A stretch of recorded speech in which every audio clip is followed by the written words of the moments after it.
Welcome to On the Ballot with Ballotpedia, where we connect people to politics by providing neutral, nonpartisan, and reliable information on our government, how it works, and where it's headed. Hello, guys. This is Frank Festa filling in for our normal host, Norm Leahy. Thank you for being with us.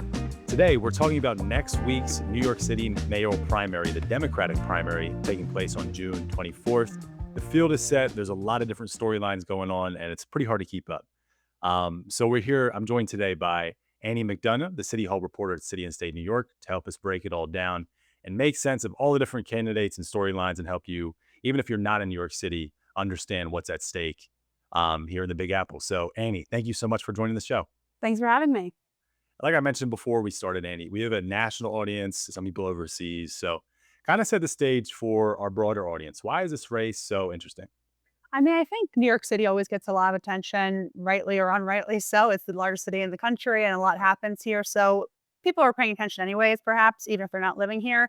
But this is a uniquely interesting year, I think. You've got the return of Andrew Cuomo. If you were watching his pandemic briefings during 2020, during COVID, you were aware of him as this rising national star in the Democratic Party, obviously a long history with his family and Democratic politics too. But he resigned in disgrace following sexual harassment allegations shortly after the pandemic. And he's staging so far a comeback that looks like it could be successful. He's ahead in the polls. He is winning a lot of support from people who once called for his resignation. I don't know if that's a sense of sort of resignation about the state of the rest of the field among those Democratic leaders that, this is the best we can get. New York City needs a competent leader. We've had Eric Adams in office, who, another reason you might be paying attention to the race is he was indicted last year, had the indictment dropped essentially by the Trump administration. So that's the half of things on the Cuomo side. The other half of things, the other reason you might be paying attention if you're a more progressive, maybe a socialist, sort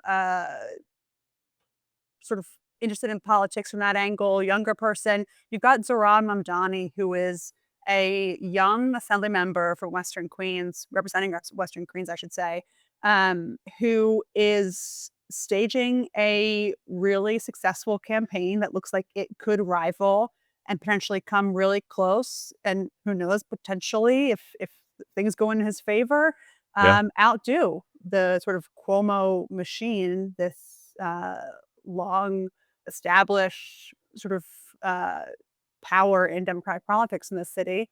And that's getting a lot of attention from the younger voters, from the progressives. You've got donations coming in from outside the city to Zohran too.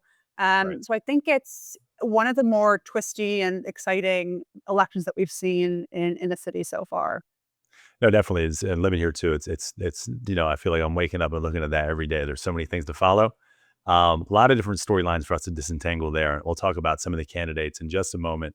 One of the storylines we're following really closely here at Ballotpedia is early voting. From what I've read, it's doubled since what they saw in 2021 already at this stage, which is a pretty big storyline. What do those early turnout trends tell us about, voter mood and who's gaining traction early on? So there was a really good, it has doubled. It's about over 200,000 as of last night. And we've got, today, Friday, Saturday, Sunday left of early voting before the election on Tuesday. So a few more days for turnout.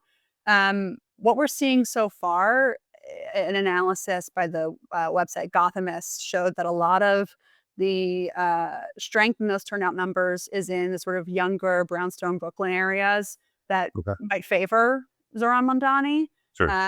More progressive neighborhoods. It's hard to totally dive in and draw conclusions on what we're looking at so far. But yeah, that would seem to benefit Zohran. The question there is, are those voters inclined to turn out earlier anyways? Are those people who would be turning out on Tuesday and just it's his base that's doing the early sort of side of things? And Cuomo will catch up on Tuesday. It's kind of hard to tell. But so far, it looks like momentum. And, Zohran's pitch and play is kind of hinging on mobilizing disillusioned, younger, more progressive voters. And if it is in fact resulting in a lot of new voters who haven't typically been a part of the sort of Democratic primary base in the past, or even newly registered voters, that looks really good for him. We're also dealing with a heat emergency in the coming days, certainly It's on hot. Tuesday. Yeah, It's very hot it's now. very hot. It's going to be a problem at the polls for poll workers. Could certainly affect turnout. You've got Cuomo urging his supporters now to vote early, Mm, which is a sign that potentially they're worried about turnout too. mm. And they're calling on the Eric Adams administration to blast AC everywhere and kind of trying to ding them at the same time for not doing enough. So there's all kinds of cross fighting going on, and trying to level up over one another. But yeah, early turnout. I think once we look at the post game analysis, I guess like a Sure. week or two after the election, it'll be really interesting to see how much that helped Zohran or any of the other candidates. Sure. Yeah. And I want to talk about Mamdani and more in a second. But think about Cuomo and his comeback. I mean, from the polling that I've seen, Mamdani and others have gained ground. It's still worth mentioning, talking about Brad Lander, who's in the news a lot this week. I'm sure listeners may have seen that. That definitely made national news, right? But talk to me about Cuomo's comeback for a second. How is how has his campaign gained so much traction? I think it he has run on this platform that the city is in crisis. He Yeah. is the competent manager who can fix it, who has been in office as governor in Albany for a long time. Um, and he has sort of distinct uh, accomplishments under his belt that he can Mhm. point to and look at LaGuardia Airport. I did that. That's his pitch. And I think that that has been a more compelling pitch to some powerful endorsers, unions, what have you, in the city than a lot of the other candidates thought it would be. They were really hoping to knock him down much earlier in the race, hoping that the baggage that he has, which is a lot of baggage, sexual Sure. harassment, it's COVID policy in nursing homes, that they were hoping that that would sort of congeal into a more powerful stopper for him. It Mhm. hasn't yet, and it really hasn't, and there's not a whole lot of time left. So I think that his dominance as the front runner throughout the totality of this campaign from when he entered in March, however it turns out, shows that he's still someone who can attract support among Democrats in the city.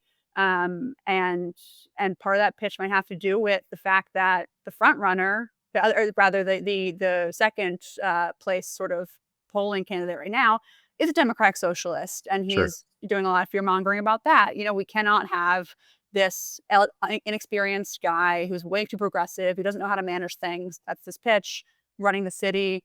Go with what we know and trust. Now doesn't look like it's going to be a mandate for his election if he does win. The fact that it Right. is quite close, even if, as I say, his comeback um, looks pretty good at this stage, it's not going to be a blowout, and that Yeah. it's got to hurt for him. Yeah, no, I can imagine. And you mentioned he came into the race in March, right? And he's dominated the spotlight for most of that time, and however many months that's been now. I guess 2, 3 months, 4 months. But Mamdani kind of came out of nowhere, right? He's only 33 years old. He's been an elected official in the city, obviously, for I think a few years now. Yes, yeah. Um, but yeah, just kind of rocketed through the polling and has gained so much traction. I feel like every time I watch Hulu, I get like 3 or 4 of his ads. So what has been driving his rise in the polling, and talk about his appeal for a little bit, for a second, if you don't mind. Yeah, I think that he is running an extremely successful campaign for a Mhm. really young guy. He's got a team around him that doesn't have a long list of successful campaigns behind them. They're all similarly young and progressive, and Okay. they're running what seems like a kind of earnest campaign. They're not doing like Oppo and the other candidates. They're just saying, this is our guy. He's idealistic. He's young. He's progressive. He's got a vision that other candidates um, get sort of mired in the weeds about. What we're going to do is we're going to freeze the rent for rent stabilized tenants, which is about 1 million tenants in New York. Um, and we've got a bunch of posters going up saying freeze the rent. That looks good to a lot of people. Sure. We're going Yeah. to make buses free, and there's complications to all of these proposals. Of He course. can't just snap your fingers and do it as mayor, but it looks great. on a campaign poster, looks Yeah. great at a rally. We're going to make buses free. We're going to set up municipal grocery stores. He's running on these really sort of legible and exciting promises that I think are absolutely translating to voters, and I think it's attractive to see a guy who's sort of hopeful about democratic politics in the city at a time when the party is in crisis everywhere else. Sure, looking for identity, right? So it makes Yeah, sense that it's kind of like a microcosm of the larger conversation, right? Just a lot of the different ideologies playing out for which one might have the biggest foothold. One of the things that I thought was really interesting that I was trying to talk to you about a little bit before the interview too, that I don't think I made perfect sense about. Let's see if I can pull it apart a little bit more here now.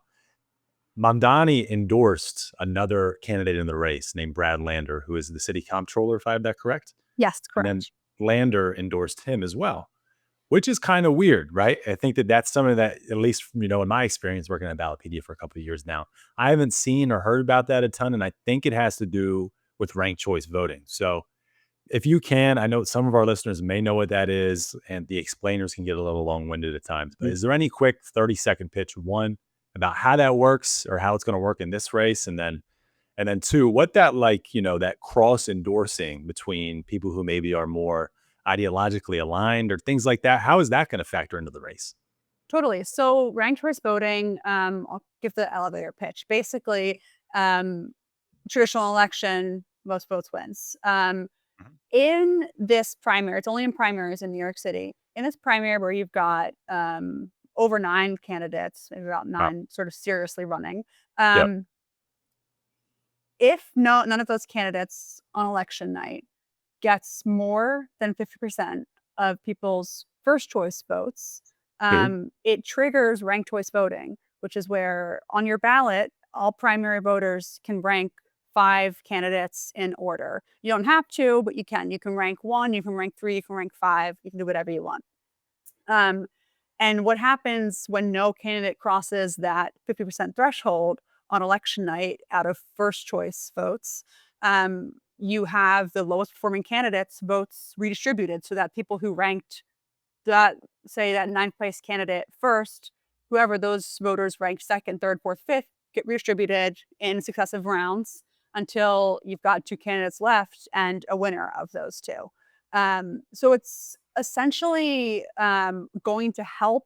The idea is it's going to help candidates who are ideologically aligned to do make use of tactics like cross endorsements, as you said. There is, I would say that the 3 of the 4 or so candidates who are polling just behind Cuomo right now, some of them, you know, polling quite far behind Cuomo, they have all mostly aligned to say, don't rank Cuomo. That's Brad Lander, that's Zohran Mamdani, that's Adrian Adams, that's Eleanor Myrie. And they haven't all cross endorsed each other in the way that Zohran and Brad Lander have. But Yeah. if you believe what they're saying, they all don't want to see Cuomo win the election. Okay. So they're all, just to varying extents, working together to ask people to rank each other or rank anyone but Cuomo. And the idea is that even if Cuomo is performing really well among those first choice votes, there will be enough voters utilizing the other spots in their ballots to result in those candidates, even if they are eliminated earlier on, their votes being redistributed to others who they rank lower down. Mm. Now, there's all kinds of internal dissatisfaction with the extent to which those 4 candidates are not cross-endorsing each other. Zohran Mamdani and Okay. Brad Lander have taken that step. Adrian Adams, very notably, has not. She's a Black representative in Southeast Queens Okay. who competes for a lot of the areas where Cuomo's doing well. And the thought is that she could help pull some of those votes away with the cross endorsement. Mm. She's resisted doing that so far. So there's all kinds of, I mean, we're in the final days and people are still kind of freaking out about, will Adrian cross endorse? I don't think she will. It's all very last minute, and there's a lot of dissatisfaction with just how late all this strategy is coming together on the Sure. left. Yeah. That if we had started this earlier, the left could have, gotten a head start. But it's the second time that we've sort of seen this at play in a citywide election for mayor. So I think they're still kind of getting their legs on this one, which is frustrating for people on the left. Sure, yeah, that's part of like the larger, thing that the Democrats are doing right now is trying to figure out which message is going to win out. So it'll be interesting to see how that all plays out. The biggest elephant probably in the room from my perspective, right, is the Democrat that's not a Democrat anymore that is running for reelection still, right? He was in some legal trouble for a while, and now he doesn't seem to be in as much. And it seems like, he's doing all kinds of different things for his campaign, going on podcasts, Mhm. making different kinds of media appearances. And that's the incumbent, Eric Adams.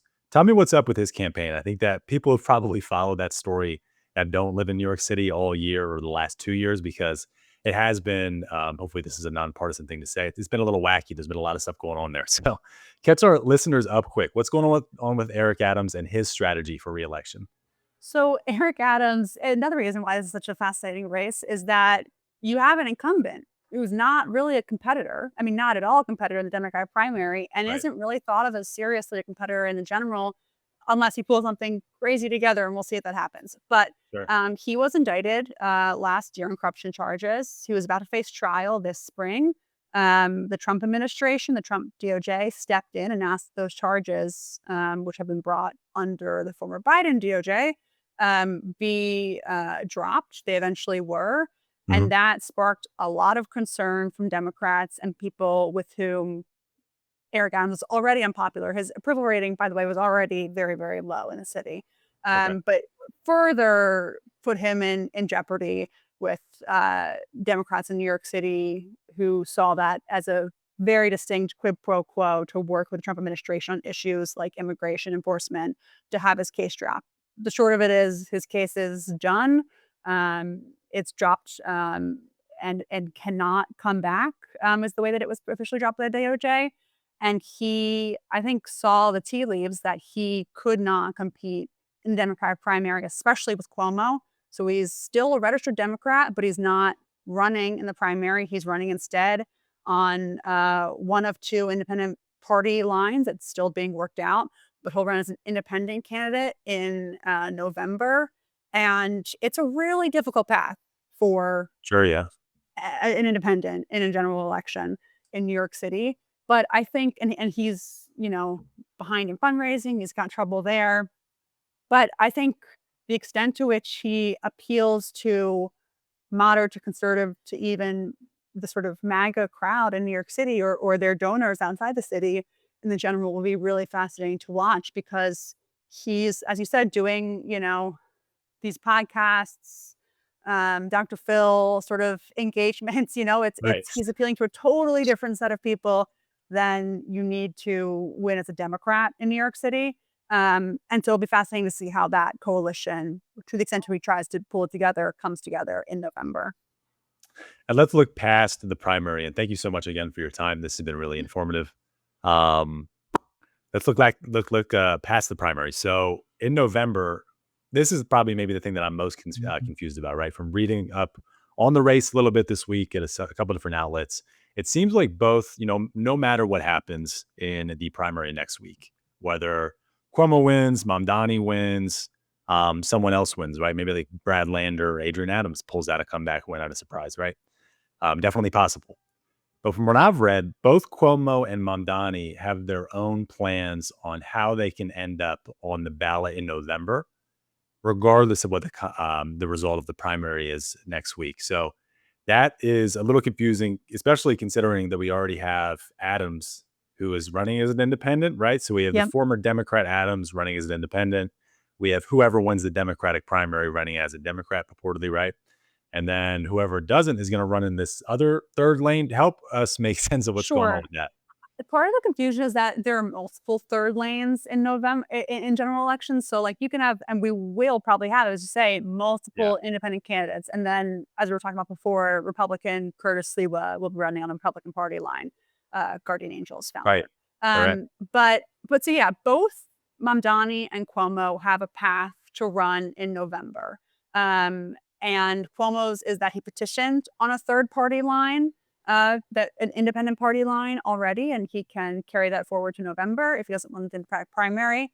Mhm. And Mamdani is actually not really an independent or a third party line. It's he could run on the Working Families Party line. They can put him on the ballot. They've endorsed him in November if they choose to, and if he chooses to take that. I think if Cuomo wins, it'll be interesting to see if he does take that option, if Mamdani does take that option. It's not Sure. a guarantee, whereas it seems like Cuomo will forge ahead no matter what. Right. He's got unlimited money to do so. Mamdani's raised a lot of money, and I'm sure he can continue to raise that, but it's potentially a more difficult path as a Working Families Party candidate too. Not to say that Cuomo's path wouldn't be hard on the third party line as well, but that's not totally set that Mamdani will run as a WFP Working Families Party candidate in November. But that path exists, just like this other one exists for Cuomo. And that makes November super exciting and undetermined, which is very rare in New York City, where usually the winner of the Democratic primary is your next mayor. It's just like the reality of the voter registration in the city. Sure. And this one's really hard to game out. And we're going to see a lot more campaigning and activity than we usually do over the summer because, the game's usually done in June. That makes sense. I'm probably going to be seeing a lot more Hulu ads, huh? Yeah, a lot more Hulu ads for sure. Yeah. Awesome. Well, Annie McDonough, the City Hall reporter from City and State New York. Thank you so much for your time. We've learned a lot, and this is great. I hope you get some rest this weekend in preparation of covering everything next week and get that AC pumping because it's going to be hot. So thank you again. Thank you, Frank. Take care. Yep. And for our listeners, you can learn more about the New York City mayoral race, both the general and the primary happening next week on June 24th at the links in our show notes. We'll also link some of Annie's work there as well. So be sure to check it out. We'll be back next week with 2 more episodes for you. Make sure you're subscribed to On the Ballot wherever you listen to podcasts. I'm Frank Vesta, and thank you for listening. We'll see you soon.